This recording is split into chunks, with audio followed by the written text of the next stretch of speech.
Jackie Robinson. He broke the color barrier in Major League Baseball. He is a celebrated hero, as well he should be, but in the early days, just breaking the color barrier didn't make him a hero. In fact, many people still booed and jeered him at all the stadiums that he played in, including his home stadium. And in one particular game, he made a rare error, and the fans jumped all over him. He stood there humiliated as they threw stuff, as they mocked, ridiculed him, jeered him.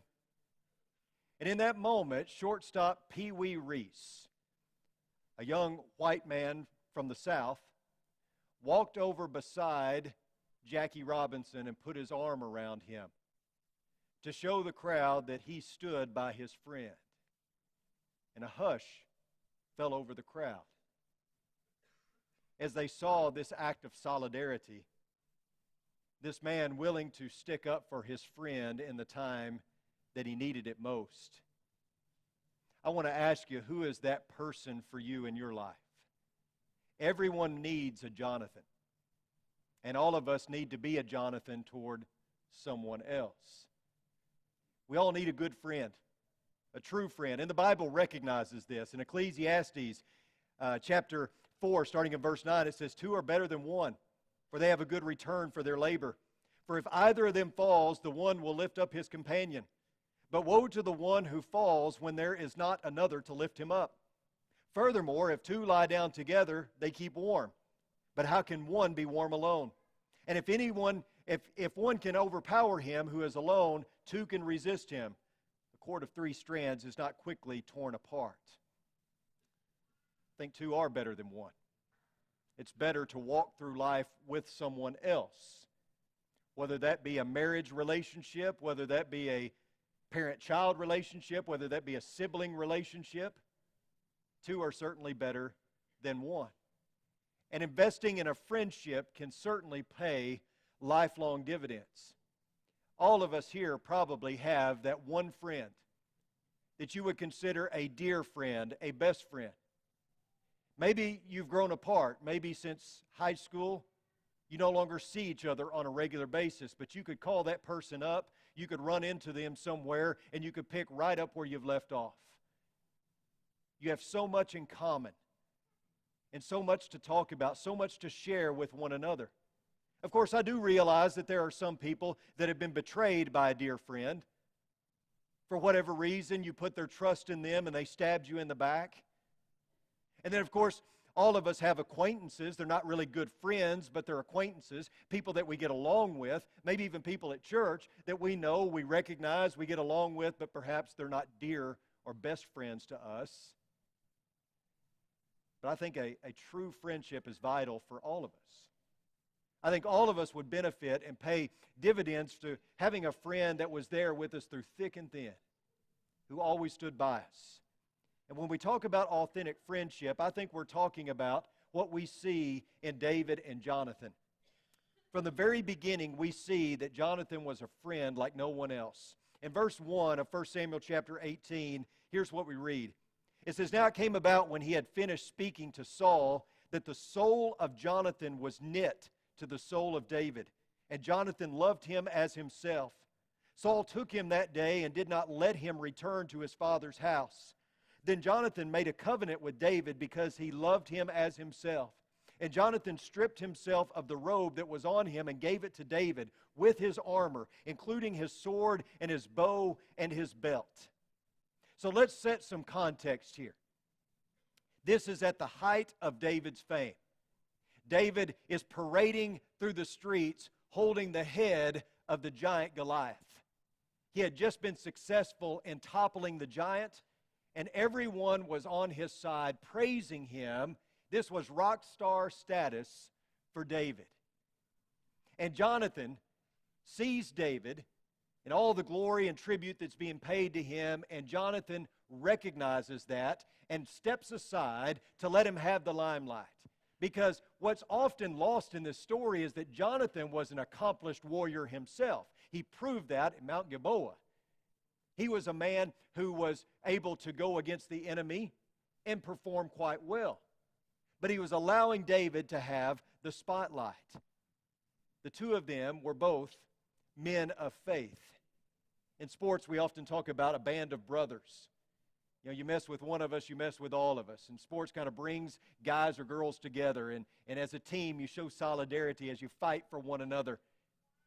David and Jonathan were a band of brothers in battle and with the Lord. Scripture states that they were knit together in soul, or they were knit to the soul. The word knit here in the Hebrew is the word kashar, and it means bound, put on, joined, united, or conspire together. Now, obviously, kashar here is used to indicate the tie between David and Jonathan. This is not some surface relationship. They were not merely acquaintances. They didn't just hang out together and share some secrets. They were close covenant friends.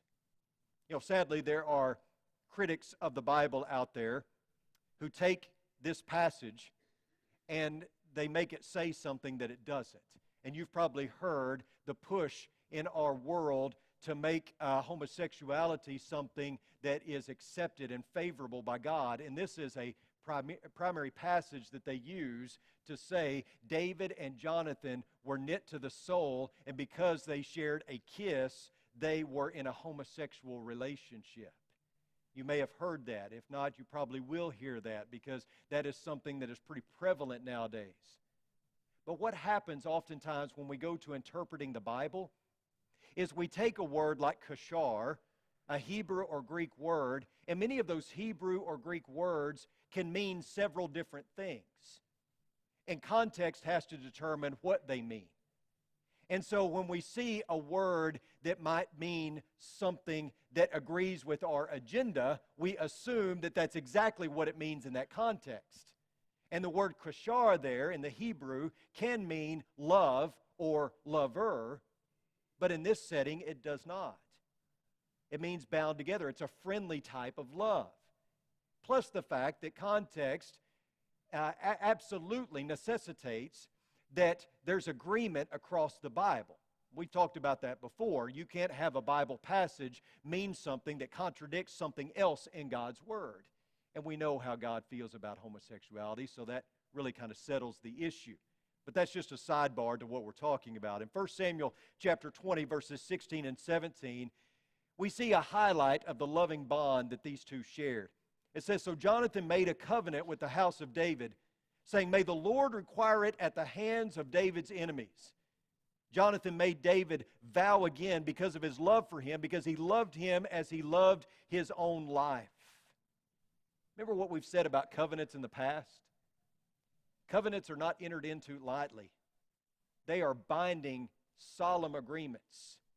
To say that David and Jonathan were best friends wouldn't do their relationship justice. You know, you have a friend that's a best friend, and usually that means that they are a better friend to you than any of your other friends. You hang out with them more. Maybe you share things with them more than you do your other friends. But this is a covenant friendship. I mean, this is a relationship that is like no other. When you love someone more than you love yourself, I believe the term soulmates can refer to friends, not just spouses. If they were knit to the soul, maybe we could say that about these two. They had a deep love and concern for one another. You know, my best friend growing up was a guy named Kendall Trinidad. We grew up down the street from one another. We got together every day after school, hung out together, especially on the weekends. We were always doing something. Kendall's mother died when he was in the 8th grade. He was involved in a car accident in which a drunk driver crossed the center line, hit his mother head on who was driving. She was killed instantly. He was almost killed. His sister came away from it with only a few scars. But he spent several months in the hospital. And I hurt for my friend. You know, that was an incident that brought us together even closer than we had ever been. And we decided one day when we were younger, we were going to seal the deal on our friendship. We were going to be blood brothers. And so we got a knife. And the idea was we were both going to cut each other on the hand, put our hands together, and we were going to be blood brothers. And so I took the knife out, and I got ready, and I chickened out. He chickened out, so we found a scab, and we just scraped it off and, did that. We're still blood brothers. I'm pretty sure it was the same thing. We didn't share a kiss, but we definitely were blood brothers. I want you to notice what is written in verse 4 again of 1 Samuel chapter 18. It says, Jonathan stripped himself of the robe that was on him, and he gave it to David with his armor, including his sword and his bow and his belt. Understand what's going on here. The robe signified that Jonathan was the crown prince. And Jonathan is giving it up because he knows that David is going to be the next king. He buys in to the fact that David is the next in line, not him. He backs up, allows him to have the spotlight, and says, you're the one that's going to be king, not me. Here's my robe. And you know, all of us, even if we have best friends, there's just a little bit of envy inside of us, right?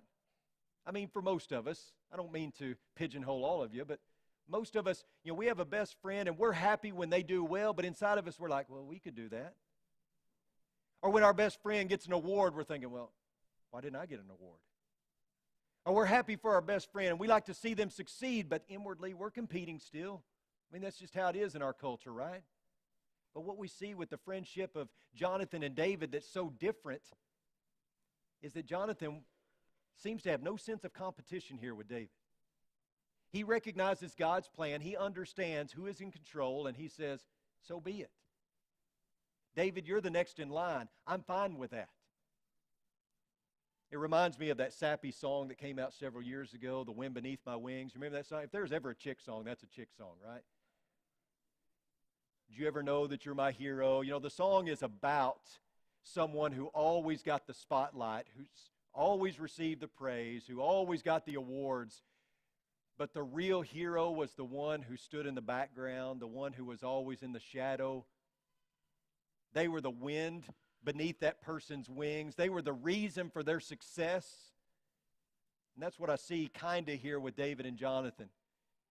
You know, we talk about David a lot, and we talk about his successes and how he was a valiant warrior and how courageous he was in defeating Goliath. But Jonathan is kind of behind the scenes in all of it, standing in the shadows. They're encouraging him and lifting him up, especially in his time of need. If Jonathan is the poster child of a selfless friend, Saul is the exact opposite, right? I mean, Saul, his father, wanted no one sharing the spotlight with him at all. He was keeping score. His envy could not be contained. And in 1 Samuel chapter 19, beginning in verse 1 through verse 7, we see this. It says, Now Saul told Jonathan his son and all his servants to put David to death. But Jonathan, Saul's son, greatly delighted in David. So Jonathan told David, saying, Saul, my father, is seeking to put you to death. Now, therefore, please be on guard in the morning, and stay in a secret place and hide yourself. I will go out and stand beside my father in the field where you are, and I will speak with my father about you. If I find out anything, then I will tell you. Then Jonathan spoke well of David to Saul, his father, and said to him, Do not let the king sin against his servant David, since he has not sinned against you, and since his deeds have been very beneficial to you.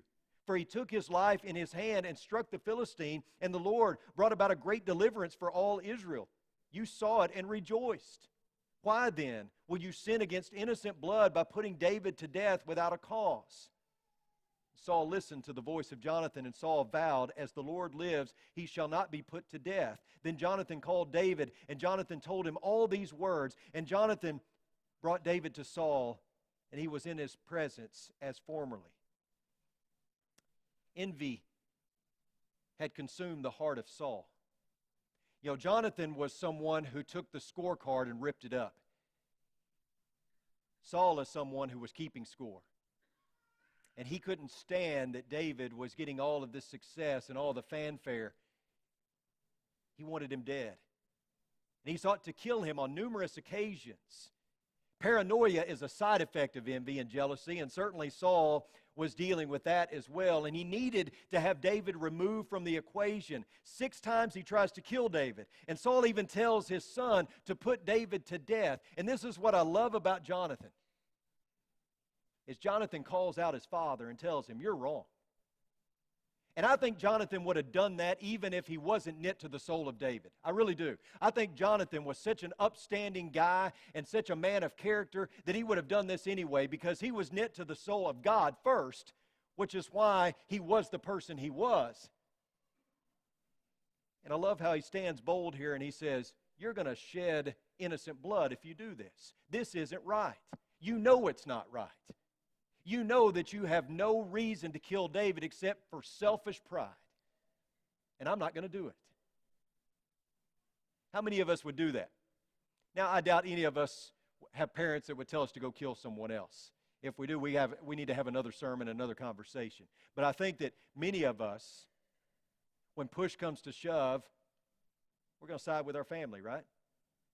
I mean, when push comes to shove, even if our parents are wrong, or even if our a beloved family member is wrong, maybe even our spouse, even if they're wrong, we side with our spouse, don't we? I mean, typically, we are going to side with the ones we're closest to, the one that we share blood kinship with. And when I was a youth minister, I had parent meetings twice a year. And after every one of those parent meetings, I'd have parents come up to me and they'd say, hey, look, I want to know if my kid's doing something wrong. You let me know and we'll take care of it. And you know what I learned? They don't want to know. Because as soon as I went to them and told them about a problem, my kid wouldn't do that. What are you talking about? My kid would never do that. In one situation, we had video of their kid doing it. I can show you the video. I don't want to see it. They wouldn't do that. That's not them. We're going to stick up for those we're closest to, usually, no matter what. Jonathan doesn't. Jonathan says, you're wrong. I don't care if you are my father. I don't even care if you're the king. And certainly the king could have done away with Jonathan in one fell swoop, right? Maybe you've had a fair weather friend, one who disappeared in times of trouble. The proverb writer stated, a friend loves at all times, and a brother is born for adversity. A friend loves you at all times. You stick up for your friends. You protect them. That doesn't mean that you say they're right when they're wrong, but you're there for them because you love them. David didn't deserve the way he was being treated by Saul. Wrong is wrong, right is right, and Jonathan pointed that out. Now look with me in 1 Samuel chapter 23, beginning in verse 15. It reads, now David became aware that Saul had come out to seek his life while David was in the wilderness of Ziph at Horish. And Jonathan, Saul's son, arose and went to David at Horish and encouraged him in God. Thus he said to him, do not be afraid, because the hand of Saul my father will not find you, and you will be king over Israel, and I will be next to you. And Saul my father knows that also. So the two of them made a covenant before the Lord, and David stayed at Horish while Jonathan went to his house. Then Ziphites came up to Saul at Gibeah, saying, is David not hiding with us in the strongholds at Horish on the hill of Hachilah, which is on the south of Jeshimon? Now then, O king, come down according to all the desire of your soul to do so, and our part shall be to surrender him into the king's hand. Saul said, may you be blessed of the Lord, for you have had compassion on me. Go now, make more sure, and investigate and see his place where his haunt is, and who has seen him there, for I am told that he is very cunning. So look and learn about all the hiding places where he hides himself, and return to me with certainty, and I will go with you, and if he is in the land, I will search him out among all the thousands of Judah. Now at this point, David is a fugitive. He's on the run. He's a hunted animal, and he's wandering from place to place, staying in cave after cave, always looking over his shoulder. He's tired, he's frustrated, he's fearful, and Saul and his men come after him. In fact, the Bible says that Saul sent all his forces, all of them, to capture David. David's depressed. He's been down and out for quite some time. You want to know what he was feeling at this time? You can go back and you can read about it in Psalm 54, because this is what he is feeling at this time while he is on the run. But just at his moment of crisis, Jonathan shows up. How he got through to get to David through Saul's army, I don't know. But he shows up at just the right time and encourages David. And this is how he encourages him. First of all, he tells David not to be afraid, because he is not going to let his father lay a hand on him. He's going to make certain of it. Secondly, he tells David that someday he's going to be king of Israel. This is not how your story ends. Third, he encourages David by telling him that he will be by his side. And fourth, he states that even his father knows that this is true. He can't even deny it. What a great friend.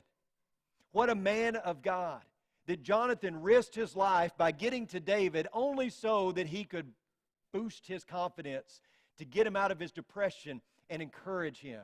And sadly, this would be the last time that David would see Jonathan alive. Jonathan would be killed in battle against the Philistines at Mount Gilboa. And after hearing about his friend's death, David says this, "I am distressed for you, my brother Jonathan. You have been very pleasant to me. Your love to me was more wonderful than the love of women. How have the mighty fallen, and the weapons of war perished?"